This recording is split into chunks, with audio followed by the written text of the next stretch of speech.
प्रणाम आपको। यहाँ पे एक साधक का प्रश्न है कि जब मृत्यु आएगी गुरुदेव तो हम मृत्यु का सामना कैसे करेंगे? थोड़ा सा बताएं गुरुदेव इसके बारे में आप। प्रणाम आपको। जब मृत्यु आएगी तो हम मृत्यु का सामना कैसे करेंगे? ये बहुत आसान है, कोई मुश्किल नहीं। एक साधक के लिए तो बहुत ही आसान है। एक छोटी सी कहानी समझ लेते हैं। एक छोटी सी कहानी बता रहा हूं, उसको समझेंगे तो मेरी इस बात को आप बहुत जल्दी और आराम से समझ जाएंगे। एक बार क्या होता है कि एक बुद्धिस्ट जो है, बुद्ध का एक सन्यासी एक बहुत ऊंची बिल्डिंग में बैठ के विपश्यना साधना के बारे में लोगों को बता रहा होता है और विपश्यना साधना करवा रहा होता है। वहां पे काफी सारे साधक बैठे होते हैं और वो बैठा होता है और वो साधना के बारे में बताता है और कहता है कि अब हम विपश्यना साधना ऐसे ऐसे करेंगे, ऐसे बैठेंगे, बैकबोन सीधी रखेंगे, आइज क्लोज कर लेंगे, फील करेंगे अपनी सांसों को। और उसी समय बहुत जोर की भूकंप आ जाता है। भूकंप आता है, ट्यूबलाइट टूट के गिर जाती हैं, टेबल गिर जाते हैं, पानी की बोतलें गिर जाती हैं। सभी लोग जान बचाने के लिए भागते हैं इधर उधर। और वो बुद्धिस्ट जो है, बुद्ध का साधक जो है, वो वहीं आसन पे बैठा हुआ आंखें बंद कर लेता है और अपने भीतर अंतःकरण में उतर जाता है। अंतःकरण में जब उतर जाता है तो बिल्कुल मौन और शांत रहता है। थोड़ी देर में भूकंप रुक जाता है। फिर साधक वापस आते हैं और वो बोलते हैं कि आप भागे नहीं जान बचाने के लिए? उसने बोला मैं भी भागा, तुमसे ज्यादा तेज तो मैं ही भागा था। उन्होंने कहा नहीं, आप तो यहीं बैठे थे, आप कहां गए? लिफ्ट में हम थे, सीढ़ी पे वो थे, आप तो कहीं दिखे ही नहीं।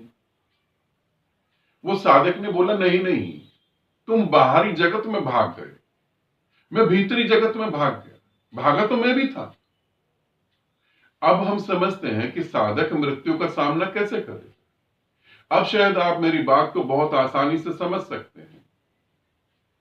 जब मृत्यु आएगी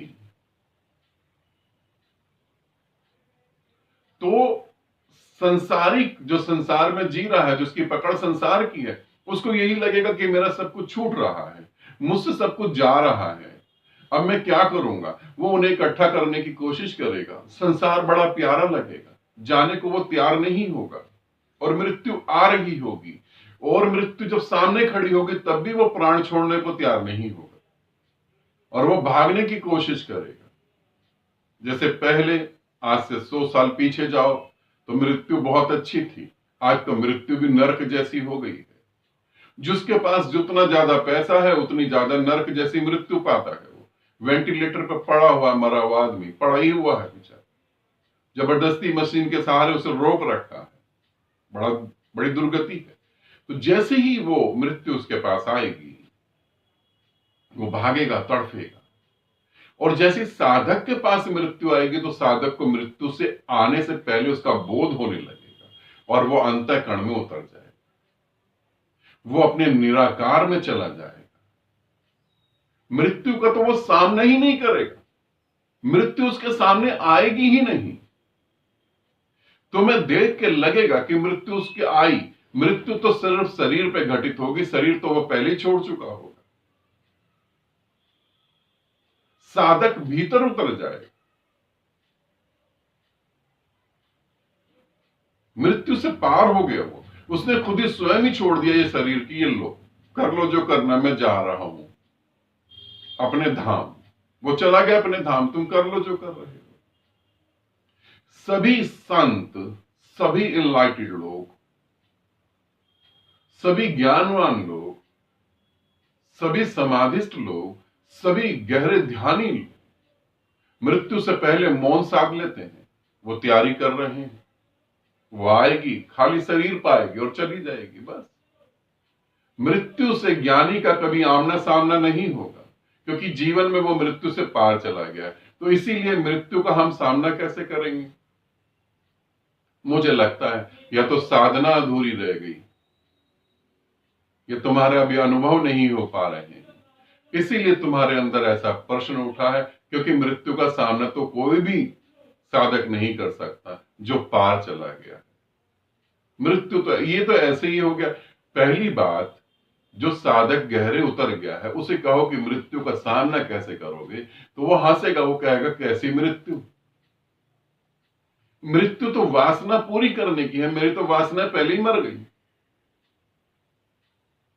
कैसी मृत्यु। मृत्यु जो है वो शरीर को मिटाती है ऐसा नहीं, वो तुम्हारी वासनाओं को मिटाने का काम करती है। तुम्हें लगता है मेरी पत्नी गई, मेरी सासें गई, मेरा बैंक बैलेंस गया, मेरा नाम गया, ये मिटना नहीं चाहिए। और जिसे पता है यहां मेरा कुछ है ही नहीं, उसका कोई क्या मिटाएगा, वो तो पहले ही मुक्त हुआ। इसलिए मृत्यु का सामना करने जैसा प्रश्न ही झूठा है, बिल्कुल भी झूठा। हाँ, तुम्हें लगता है कि सच्चा है तो मैं कहूंगा साधना करो और गति करो। आनंदित रहो, सदा खुश रहो। बहुत बहुत प्रेम आप सभी को।